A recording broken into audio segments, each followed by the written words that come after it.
بسم اللہ الرحمن الرحیم۔ السلام علیکم۔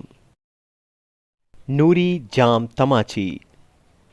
نوری جام تماچی کون تھا جسے میری نوری بھی کہا جاتا ہے؟ یہ کردار سندھی ثقافت سے جڑا ہوا ہے اور بہت دلچسپ اور رومانوی ہے۔ سندھ کے صوفی بزرگ شاہ عبداللطیف بھٹائی نے نوری کو خوبصورت انداز میں بیان کیا۔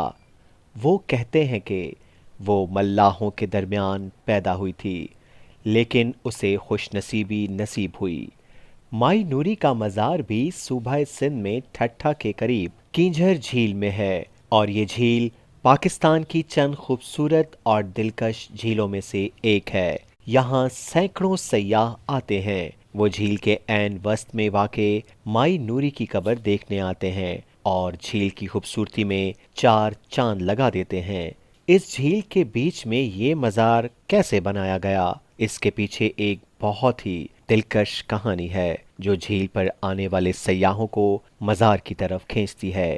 کینجھر جھیل کراچی اور مزار سے تقریباً 130 کلومیٹر دور ہے۔ اس وقت بادشاہ جام تماچی کا دور تھا، اور ایک دن جب وہ گاؤں کے قریب سے گزر رہا تھا تو اس نے نوری کو دیکھا جو جھیل کے کنارے بیٹھی تھی اور اپنے خیالوں میں مگن تھی۔ اس نے اپنی ذات کی پرواہ نہ کرتے ہوئے محل میں اپنے ماں باپ سے اس کا ہاتھ مانگا تو ماہی گیر کی آنکھوں میں آنسو آ گئے اور کہا کہ میری بیٹی کسی بادشاہ کی بیوی ہونے سے بڑھ کر میرے لیے کیا خوش نصیبی ہو سکتی ہے۔ انہوں نے فوراً بادشاہ کا پیغام قبول کر لیا۔ اس طرح نوری بادشاہ کی 7ویں بیوی بن گئی۔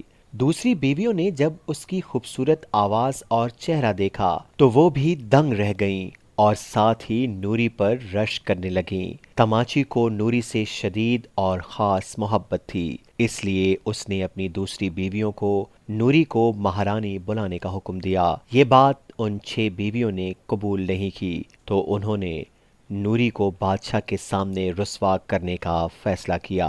انہوں نے ایسا کرنے کا منصوبہ بنایا۔ انہوں نے بادشاہ کو بتایا کہ نوری چپکے سے ایک لکڑی کے ڈبے میں ہیرے جواہرات بھر کر اپنے بھائی کو دے دیتی ہے، چاہے وہ ایسا کرے یا نہ کرے۔ پھر اگلے دن جب نوری کا بھائی آیا تو وہ ہمیشہ کی طرح ایک لکڑی کا ڈبہ ساتھ لایا۔ اس نے مہارانی کے ساتھ کچھ وقت گزارا اور جب جانے کا وقت ہوا تو نوری نے ڈبہ اسے واپس لینے کے لیے دیا۔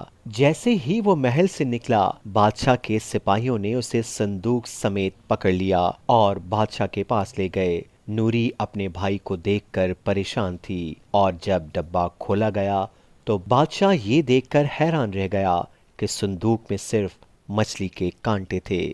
بادشاہ نے نوری سے پوچھا کہ یہ کیا ہے؟ اس نے بہت اداس اور نم آنکھوں سے اسے بتایا کہ میں گھر کا پکا ہوا کھانا کھاتی تھی، ہاں محل میں پکے ہوئے کھانے سے اکتا گئی تھی اور تمہیں ناراض نہیں کرنا چاہتی تھی، اسی لیے میں اپنے بھائی سے گھر سے پکی ہوئی مچھلی منگوایا کرتی تھی۔ وہ شرمندہ ہوا اور اس دن سے نوری کی قدر اس کے لیے بڑھ گئی اور گھر میں ہر قسم کے کھانے تیار ہونے لگے تاکہ وہ جو چاہے کھائے۔ اب نوری کے خلاف بولنے کی کسی میں ہمت نہیں تھی۔ اس طرح انہوں نے کافی وقت اکٹھے گزارا، اور نوری کی وفات کے بعد شاہ جام تماچی نے جھیل کے کنارے اسی مقام پر اپنا شاندار مزار بنایا جہاں بادشاہ نے اسے پہلی بار دیکھا تھا۔ اس کے علاوہ مزار پانی میں ڈوبا ہوا ہے۔ یہ مزار ان کی سچی لازوال محبت کی علامت ہے جو پانی میں ڈوب جانے کے باوجود آج بھی اپنی جگہ پر قائم و دائم ہے۔